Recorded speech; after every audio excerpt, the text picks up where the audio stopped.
আপনার নির্বাহী আদেশে হলো নির্বাহী প্রধানের চেঞ্জ হওয়ার পরে কিন্তু সেই নির্বাহী প্রধান চেঞ্জ হওয়ার পরে পরবর্তী নির্বাহী প্রধান যদি কিছু না বলেন তাহলে কিন্তু আপনার ওই নির্বাহী প্রধানের কথাই বলবৎ ওইভাবে থাকার কথা না।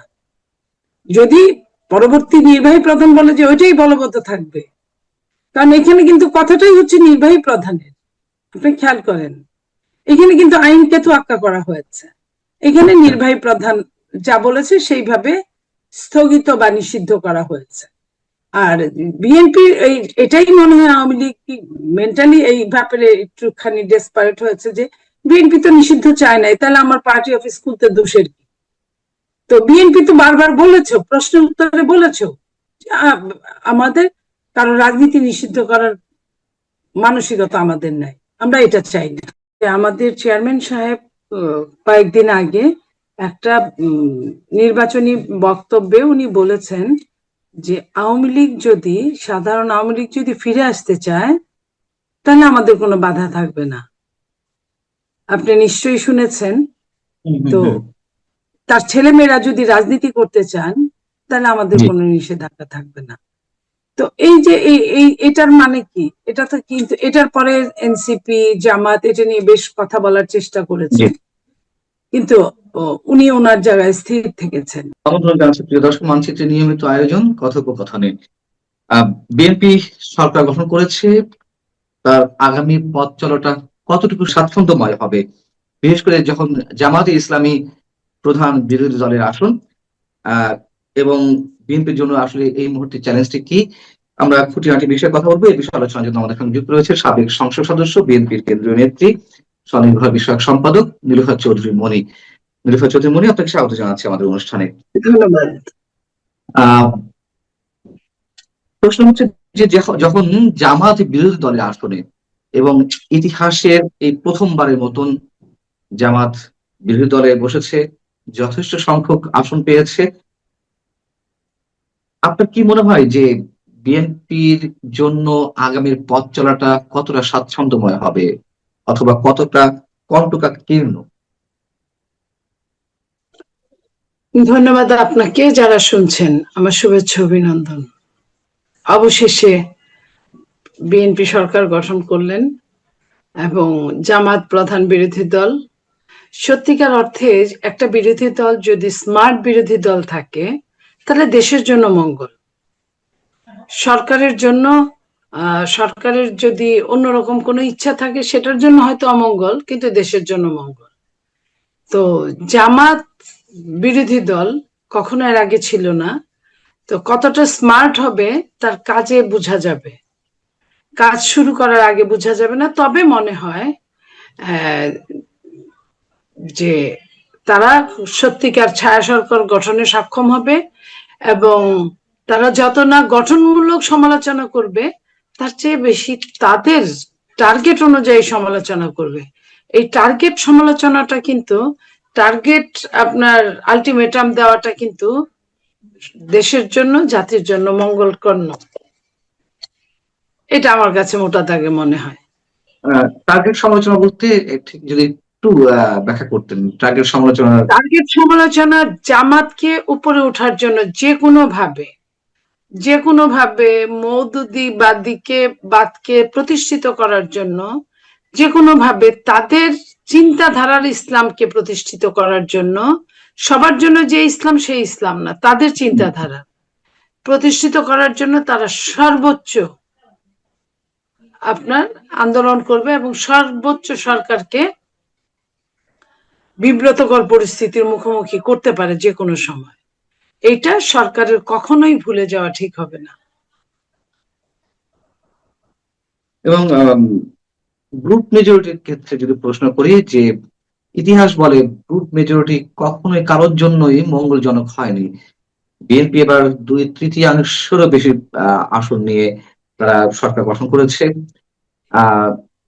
বেশি না হলেও মোটামুটি 2/3। আপনার কি মনে হয় বিএনপির একজন নেত্রী হিসেবে, একজন সাবেক সংসদ সদস্য হিসেবে ইতিহাস কি ফিরে আসবে, নাকি যথেষ্ট সাবধানতার সঙ্গে চলে বিএনপি হয়তো সেই ধরনের আশঙ্কা কাটিয়ে উঠতে পারবে? দেখেন, বিএনপির এখন যিনি কর্ণধার, উনি অনেকটা সাফারিং এর মধ্যে দিয়ে ওনার ব্যক্তি জীবন, দলীয় জীবন এবং পারিবারিক জীবনকে অতিবাহিত করেছেন, যেটা চিন্তা করা যায় না।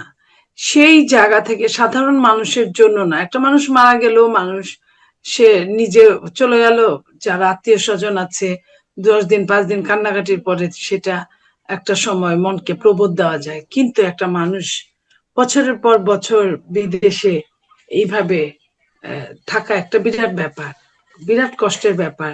এবং না পাওয়ার যে বেদনা, যে দুঃখ, যে দুর্দশা, সবগুলোই তাকে পোহাতে হয়েছে। সেইখানে উনি এই জিনিসগুলো উনার মনে থাকবে। আমার মনে হয় উনি যাদের উত্তরসূরি, আমার মনে হয় ওনার মনে থাকার কথা। এবং সেটা মনে থাকলে উনি 2/3 কেন, আরো যদি বেশি হয়, সম্পূর্ণই হয়, তারপরেও জনগণ যে ক্ষমতার উৎস, এই কথাটা উনি ভোলার কথা না। কারণ শেখ হাসিনা দুর্দান্ত প্রতাপে দেশ চালিয়েছে, 2/3 না, প্রায় পুরাটাই তার নিজস্ব সরকার দিয়ে চালিয়েছে। তার সময় বিরোধী দল ছিল নামমাত্র বিরোধী দল, ড্রয়িং রুমের বিরোধী দল। সেই বিরোধী দলকে নিয়ে দেশ চালিয়েছে। উনি যা বলেছেন মোটের উপর সবই কাজ করেছে।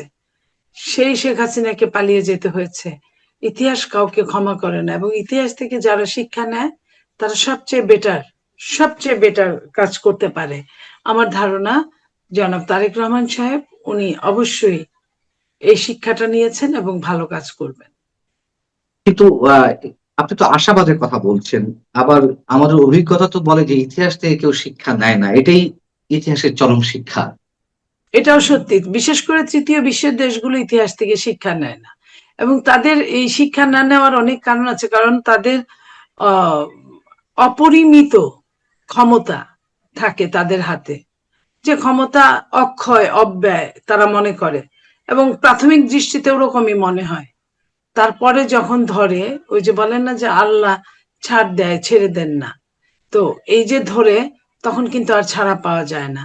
তো এইটা বুঝতে হবে যে যারা এই জিও পলিটিক্সে হ্যান্ডেলিং করেন, তারা কিন্তু -2 ফর্মুলাকে বাস্তবায়ন করার জন্যই করেছেন। এবং এইটার যে কোনো মূল্যে যে কোনো সময় তারা তাদের জিনিসগুলো যাতে একদম সত্যতে পরিণত হয়, এই জন্য কিন্তু তারা যে কোনো পন্থা অবলম্বন করবেন।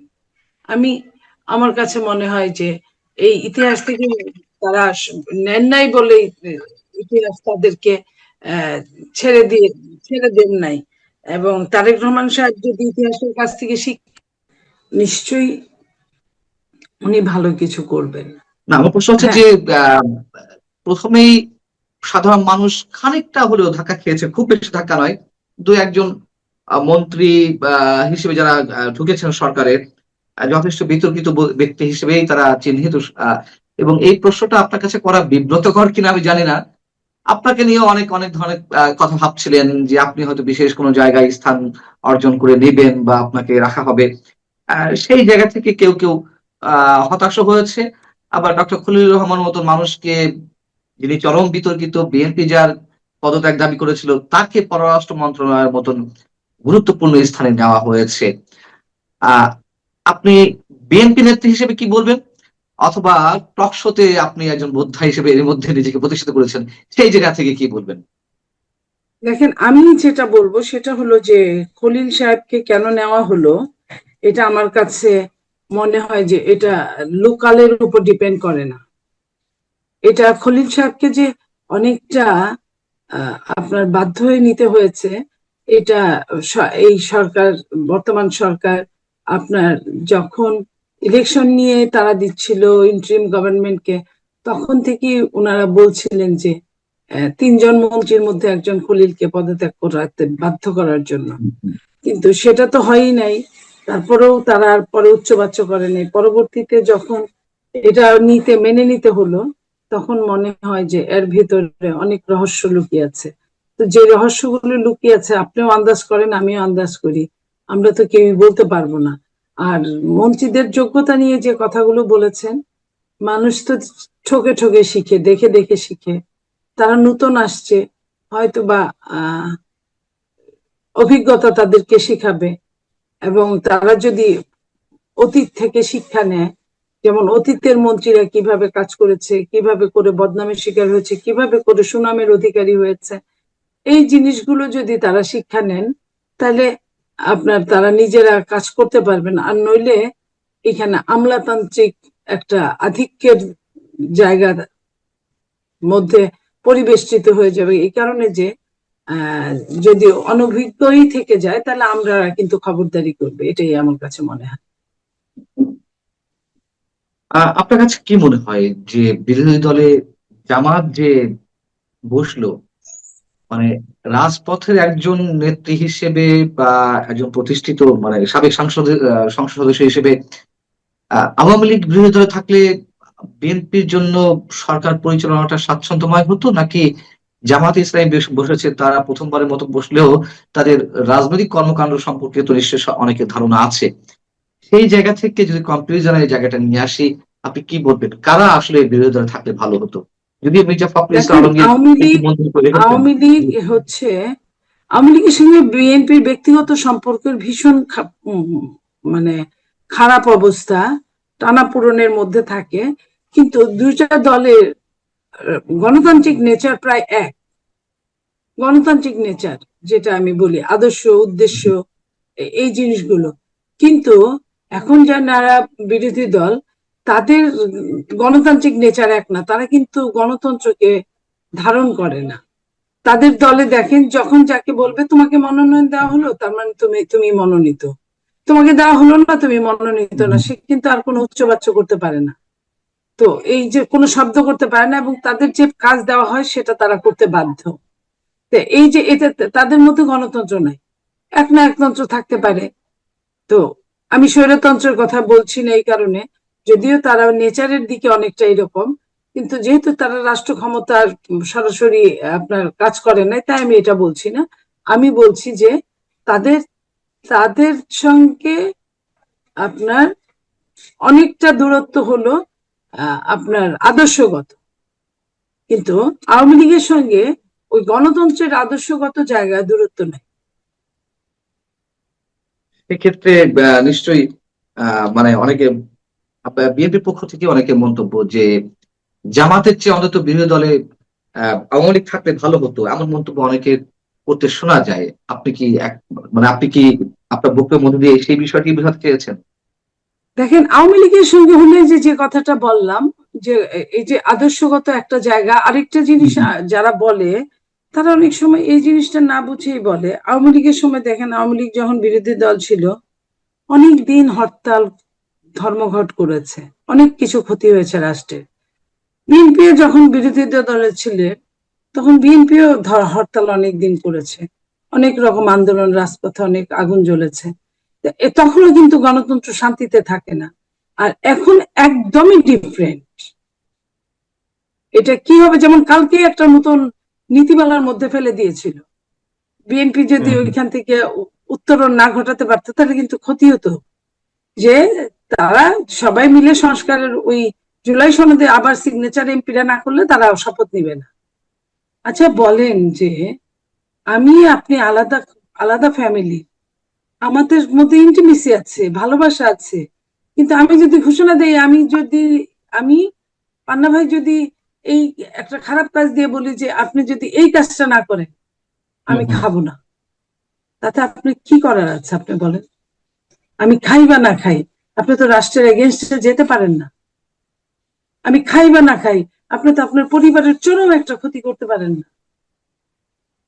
আপনি আমার জন্য অনুশোচনা করতে পারেন, বাট এইখানে আপনার কোনো হাত নাই। আমার এখানে তো শপথ নেওয়া, আরেকটা তো জীবন মরণ সম্পর্ক, সমস্যা। তা আপনি তো জীবন মরণ সমস্যাকে উতরে দিতে পারেন না। এই এই জায়গায় আমি বলবো যে এই জায়গাটা হিসাব করলে তখন মনে হয় যে আওয়ামী লীগ হলে এইরকম হতো না। আওয়ামী লীগের নেতা কর্মীরা অনেকে স্বেচ্ছা প্রণোদিত হয়ে নিজের জায়গা থেকে বিভিন্ন স্থানে, দেশের বিভিন্ন স্থানে তাদের কার্যালয় খোলা শুরু করে দিয়েছে। আইনগতভাবে মানে নির্বাহী আদেশে আওয়ামী লীগের রাজনৈতিক কার্যক্রম এখনো পর্যন্ত নিষিদ্ধ। আহ তাদের এই যে আহ স্বতঃস্ফূর্ততার সঙ্গে দলীয় কার্যালয় খুলে ফেলা, এটি কি বিএনপির প্রতি এক ধরনের বিশ্বাস থেকে তারা এই কাজগুলো শুরু করে দিয়েছে? মানে ডক্টর ইউনূস সরকারের যে 18 মাস বা অন্তত শেষ দিন পর্যন্ত তারা তো এটি সুযোগ পায়নি, এটি সাহস পায়নি। এটি কি দেখেন, বিএনপি একটা গণতান্ত্রিক সরকার মানবাধিকার? চেঞ্জ হলে, আমি যে এটা বুঝলাম, একটা সরকার চেঞ্জ হলে এমনি কিছু মানুষ আরেকটা সরকারের, ধরেন আওয়ামী লীগ সরকার আর এখনকার বিএনপি সরকারের মধ্যে একটা সরকার ছিল, হুম, হ্যাঁ, রেভলিউশন হোক বা না হোক, একটা সরকার চেঞ্জ হলে যারা বিপদগ্রস্ত তারা মনে করে আমাদের জন্য একটু পোয়াবার, এটার হুম, একটা হুম। ব্যবস্থা তারা নিজে থেকে কিছু করতে পারে। আর সরকার চেঞ্জ হতে হতে একটা সময় লাগে, কেবল ক্ষমতা কি দায়িত্ব বুঝে নিয়েছে, এখন দায়িত্ব পালন করার পালা। তো আর বিএনপি আপনি জানেন, বিএনপি যখন ইলেকশনের আগেও বিএনপি কখনো আওয়ামী লীগ নিষিদ্ধ হোক এটার পক্ষে ছিল না, আওয়ামী লীগের বিচার হোক এটার পক্ষে আমরা, আওয়ামী লীগ কিন্তু জাগৃত যখন কর্ম করেছে তার বিচার হোক। কিন্তু যখন নির্বাহী আদেশে আওয়ামী লীগের কার্যক্রম নিষিদ্ধ করা হলো ডক্টর ইউনূস সরকারের বা ইউনূস আপনার নির্বাহী প্রশাসনের পক্ষ থেকে। আদেশে হলো, নির্বাহী প্রধানের চেঞ্জ হওয়ার পরে কিন্তু, সেই নির্বাহী প্রধান চেঞ্জ হওয়ার পরে পরবর্তী নির্বাহী প্রধান যদি কিছু না বলেন, তাহলে কিন্তু আপনার ওই নির্বাহী প্রধানের কথাই বলবৎ, ওইভাবে থাকার কথা না। যদি পরবর্তী নির্বাহী প্রধান বলে যে ওইটাই বলবৎ থাকবে, কারণ এখানে কিন্তু কথাটাই হচ্ছে নির্বাহী প্রধানের, আপনি খেয়াল করেন, এখানে কিন্তু আইনকে তোয়াক্কা করা হয়েছে, এখানে আচ্ছা, নির্বাহী প্রধান যা বলেছে সেইভাবে স্থগিত বা নিষিদ্ধ করা হয়েছে। আর বিএনপি এটাই মনে হয় আওয়ামী লীগ মেন্টালি এই ব্যাপারে একটুখানি ডেসপারেট হয়েছে যে বিএনপি তো নিষিদ্ধ চায় নাই, তাহলে আমার পার্টি অফিস খুলতে দোষের কি? তো বিএনপি তো বারবার বলেছো, প্রশ্ন উত্তরে বলেছো, আমাদের কারো রাজনীতি নিষিদ্ধ করার মানসিকতা আমাদের নাই, আমরা এটা চাই না। তো এখন আমরা আসলে কয়েকদিন দেখতে পারি যে কি হয়।